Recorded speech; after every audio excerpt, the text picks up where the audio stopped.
Subscribe करें हमारे YouTube channel को और क्लिक करें बेल आइकॉन को हमारी आने वाली वीडियो सबसे पहले देखने के लिए।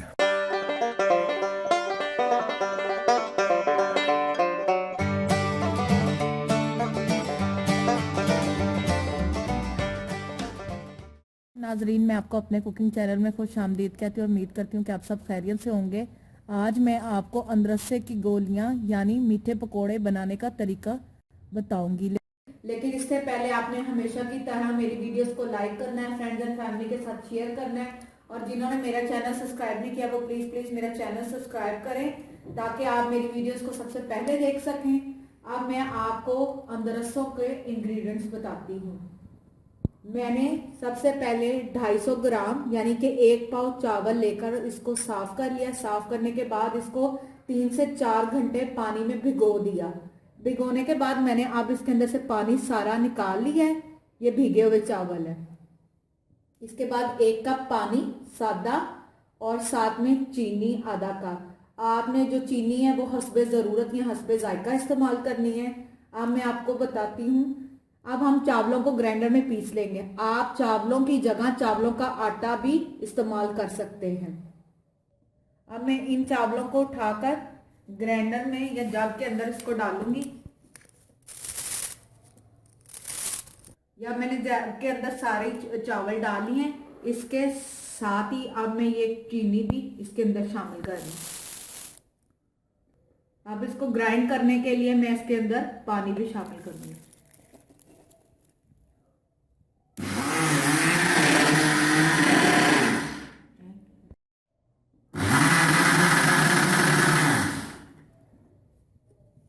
ये आप देखें ये इस फॉर्म में हो गया। इसके बाद अब मैं चम्मच की मदद से इसको हिला रही हूँ ताकि नीचे बैठे हुए चावल भी आ जाएं। ये देखें ये अभी काफी मोटे हैं। इसको हमने बिल्कुल पाउडर फॉर्म में करना है।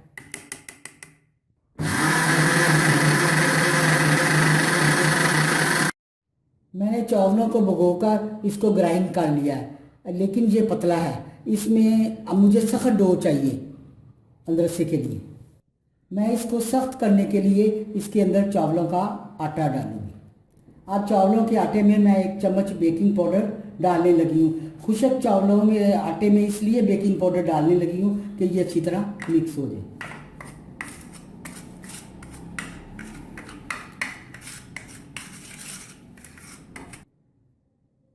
मैं अंदरसा बनाने के लिए चावलों का आटा भी इस्तेमाल कर सकती थी। मैंने चावलों का आटा अंदरसे में इसलिए इस्तेमाल नहीं किया, खुद ग्राइंड किया है कि इसमें दाना मुझे अच्छा लगता है। चावलों में ये बहुत ज़्यादा बारीक होता है। आप चाहें तो ये भी इस्तेमाल कर सकते हैं।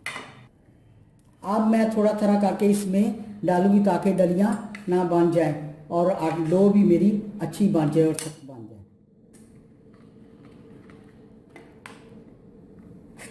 जितना ज़रूरत होगी मैं उतना डालूंगी। इस तरह थोड़ा थोड़ा करके मैं डालती जाऊंगी। अब ये सख्त होना शुरू हो गया है। अब मैं इसे खुले बर्तन में गूंदूंगी जिस तरह आटा गूंदते हैं।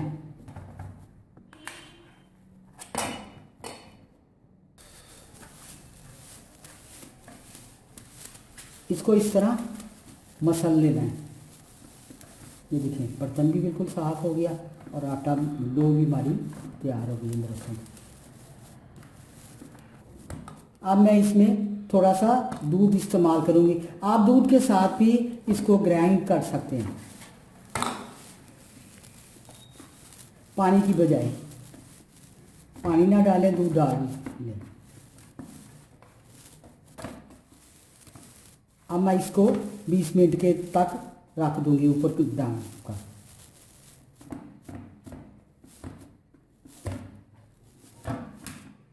ये हमारी डो तैयार हो गई है। अब पकौड़ों की डो को 20 मिनट हो चुके हैं। अब मैं इसके पकौड़े मीठे पकौड़े बनाने लगी हूँ।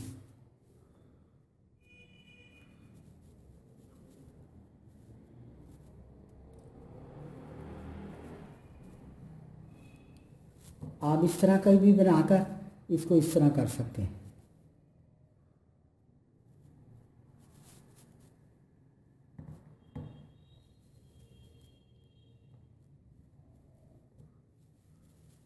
साइज़ आप अपनी मर्ज़ी से भी रख सकते हैं, छोटा बड़ा, लेकिन छोटे साइज़ का होना चाहिए,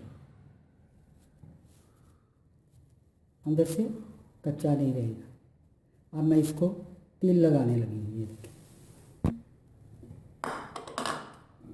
तिलों में डाला और इस तरह रखते गए।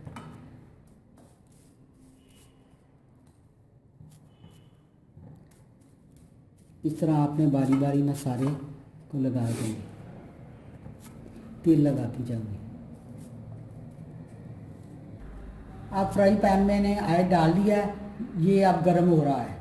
जब अच्छी तरह गर्म हो जाएगा तो मैं इसमें पकौड़े डालने शुरू कर दूंगी, और अब उसके बाद मैंने जो आग है वो हल्की कर देनी। तेल गर्म हो चुका है और मैंने इसकी आंच जो है वो कम कर दी है। इसको हल्की आंच पे पकाना है ताकि ये अंदर से भी पक जाए।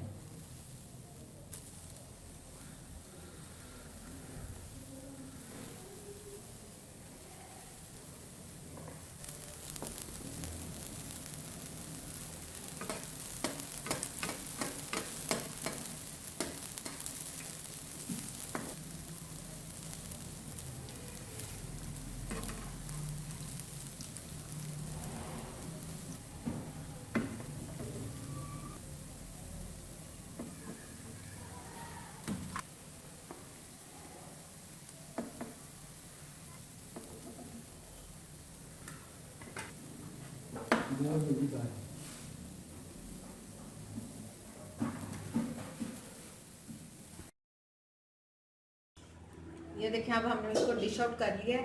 उम्मीद करती हूँ कि आज की आपको हमारी ये रेसिपी पसंद आई होगी।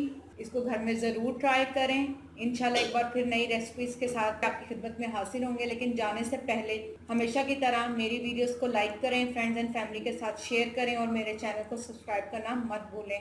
नई रेसिपी के साथ फिर आपकी खिदमत में हाजिर होंगे। तब तक इजाज़त दीजिए। अल्लाह हाफ़िज़।